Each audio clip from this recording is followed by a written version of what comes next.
Hi there, I care and you matter. I'm Shannon and welcome to my channel and welcome to another Talk Tuesday video. Settle in, it's story time. Saturday afternoon, it was a really late, no, it was late afternoon, early evening, it was like 4 or 5. Our mailman comes really late. And I go out there and we had one piece of mail. And of course it was a bill. But I noticed it was from my specialty pharmacy. Little backstory. I have psoriatic arthritis, and I take a prescription drug called Otezla. It's been great. Oh, it's been fabulous, I gotta say. Yeah, there's a long backstory there. Previous to that, I was on methotrexate, and I've taken methotrexate every way you can think of. Tablet. I've taken sub-Q self-administered injections. I've done intermuscular injections, 3-inch needle into the muscle. Oh, gosh. Anyway.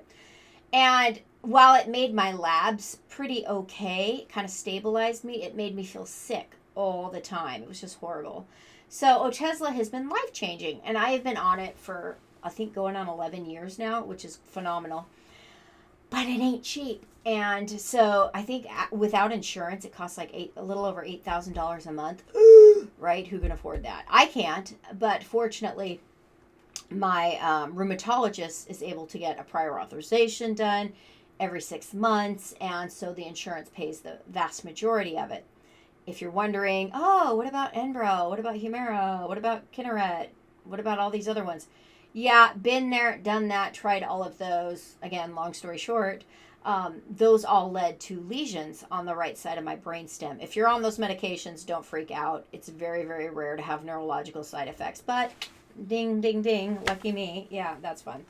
The good news is 6 months out after stopping each one of those biologic drugs, the lesions on the brainstem went away, miraculously healed.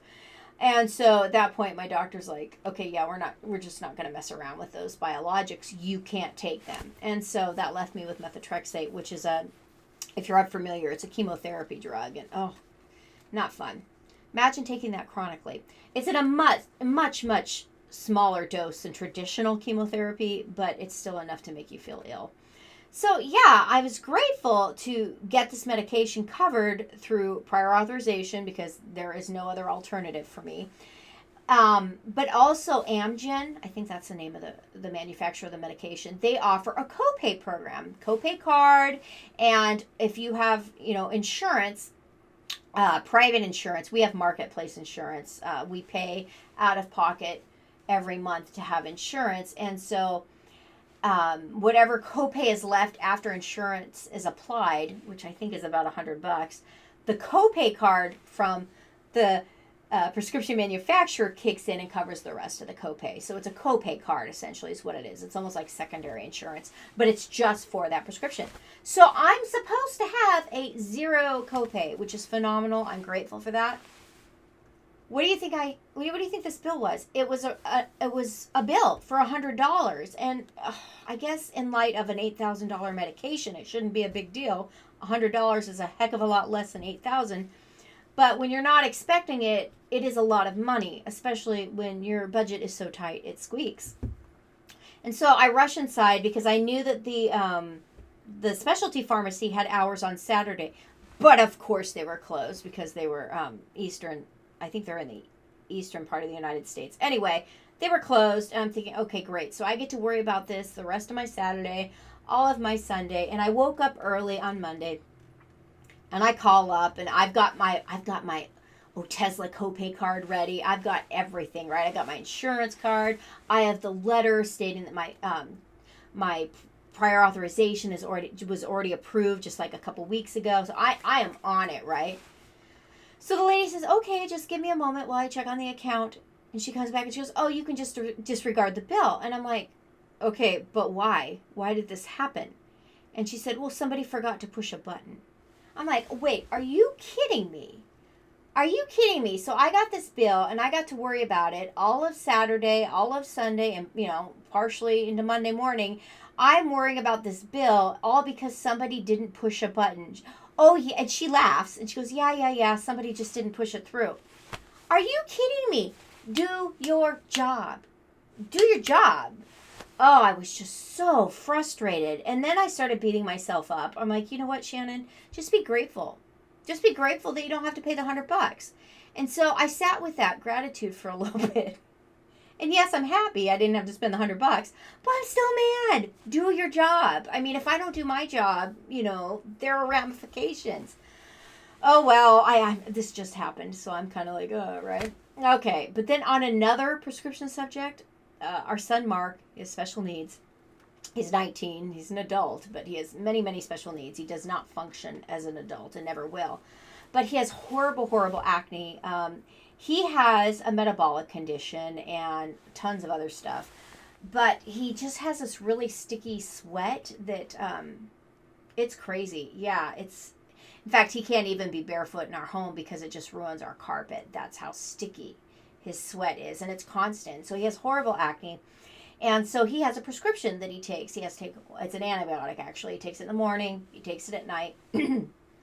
And I've been noticing that, well, actually I should preface this. We were giving him the medication ourselves each morning, every night. But he was wanting to be a little more independent, and we knew better than to give him the whole jar. Knew not to do that. So we got him one of those little pill dispensers Sunday through Saturday, and it has AM and PM, and one is yellow AM, and then the PM is blue for day and night. And so every week on Saturday morning, I give him a little cup, and it has 14 pills in there, and he has one pill in each of the little compartments, right?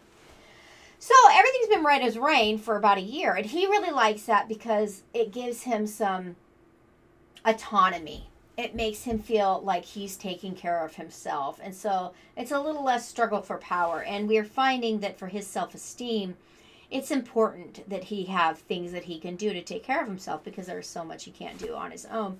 And like I said, it was going fine. We've been monitoring it. Well, this week, I noticed Mark has been having some pretty bad diarrhea. And then Thursday came, and he says, "Oh, Mom, I'm out of my pills." I'm like, wait, what? And then I went and looked at his pill dispenser, and it's completely empty. I'm like, oh, boy. Now, this was Thursday, so I'm thinking, okay, we're only 2 days away from Saturday. But I'm thinking, wait, he had diarrhea. Right? And his face looks horrible. It's like gotten way worse. And the boy tried to tell me that it was my fault because I didn't count right. I gave him the incorrect number of pills. And I'm like, sweetie, no, I'm pretty sure I counted correctly. And, he's fighting me tooth and nail. I said, sweetie, I am still certified by the state of Washington to teach people how to count. That's right. I maintain my teaching credential, at least by substitute teaching. But I was just like, no, you are not going to tell me I can't count. But, you can't argue with him. So I just walk away. But I'm still like, I'm trying to figure out what the heck's going on. Later on, he admitted to me through tears that he was really embarrassed. He wanted his acne gone. And he took a bunch of pills at one time, which, of course, meant he didn't have pills. And I don't know how many pills he took at one time, but... yeah, needless to say, we're rethinking that situation in terms of how do we handle his medication. Yeah, that's disappointing. So I had to explain to him, all that time you spent in the bathroom, all the diarrhea? Yeah, that's because you didn't take your meds the right way. And, of course, he's bawling to me, asking for more pills. I'm like, sweetie, now he doesn't know that I have the bottle picked up. But I told him, this is a prescription. You can't just go get more. You have what you have, and, you aren't supposed to be taking more than you should. Anyway, so that was not fun to walk through with Mark because, of course, I don't like seeing him hurting. I don't like seeing him embarrassed. But, yeah, that I don't know if he'll ever be able to understand that sometimes more is not more. Sometimes more is bad, right? But sometimes we all have to learn the hard way. And so, yeah, that's what Mark is going to be doing. But on a lighter note, trying to grow out my really bad haircut that I got a couple weeks ago. So that's not been fun. But what I have been doing is figuring out that one way to make myself feel better mentally is dividing my time in terms of spaces in the house. I work from home. And so that can be incredibly alienating and isolating, but I'm not going to lie, I'm very, very incredibly grateful, especially when both my kids were younger. I had to be at home. So what a blessing, and how fortunate I was that I could be home and parent my kids and not have to pay for daycare while still bringing in at least a part-time income. Excuse me. But I will say it is incredibly, like I said, isolating. And I've been feeling a lot of frustration. I have not been meeting some of my own personal goals. I've been crazy busy at my day job. And I realized that that was making me really, really unhappy. And I was becoming somebody that I, one, didn't want to be, but two, didn't even recognize, and three, hated. I just did not like how I was feeling all the time. And so I made the conscious decision to create two work areas, where previously I had my office space, which is my little closet here, which is about 6 feet by 6 feet. It is the the closet in our master bedroom. It's a walk-in closet. I took the door off and just hung up a bed sheet that I found at a thrift store. And this has been predominantly my working space. And then just recently, a couple months back, my husband and I decided we are not formal people. We do not need a formal dining room. In fact, there was never even a table in there to begin with. We turned that space into what we call our studio. And it was supposed to be my analog space. But I realized, and this is a little extra, but you know what? I think we all have to do what we have to do for our mental health, right? And so I'm fortunate in the fact that I have the opportunity to do this. So I recognize my privilege here. I now do my day job, my curriculum writing in this little office area, and do all my YouTube video recording here, obviously. And then I have a little, I have my little analog space here. There's no computer here, so if I want to write or ideate, sit down and come up with ideas, I do that here at this desk. You'd see all my pens here and my little teacup to remind myself to slow down. So yeah, I have my workspace here for my day job and my video recording and my analog space if I want to be alone. But now in my studio space, that is where I work on my stuff. That's where I work on my writing. That's where I work on products for my Etsy shop. I even have an analog station there. So in other words, we've set it up so it's kind of like an L-shaped station for each, my husband and myself. And we both have computers that kind of face the wall. And then we have a wooden table that we bought off Facebook Marketplace. I'll put a picture of the space up on the screen so you can see what I'm talking about. So if I need to write on a notebook or just ideate there while I look outside, I can do it on the wood table, or I have a computer there to write. And the most important thing I'm doing is breaking my day into two portions. The mornings, those hours, they belong to my day job. They belong to work meetings. They belong to appointments, things of that nature. And then my husband and I have lunch together. I walk around for a bit. And then when I come home, unless it's YouTube filming day, I spend the afternoon in the studio space. Totally different setup, totally different environment. And while I may not be working directly with Jason or even talking to him, I at least see him. So I'm far less alienated than I was before. And I've been doing this for probably about a week now, and I've got to say it's just done tremendous things for my mental health.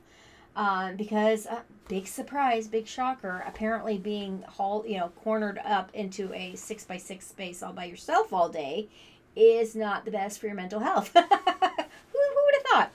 But yeah, so if you are, struggling to find a way to, I don't know, even if you don't work from home, if you have goals that you want to set or projects you want to work on, I encourage you to try and find a space that you can dedicate to that goal or to that project, or even just to that hobby. And it doesn't even have to be like a room.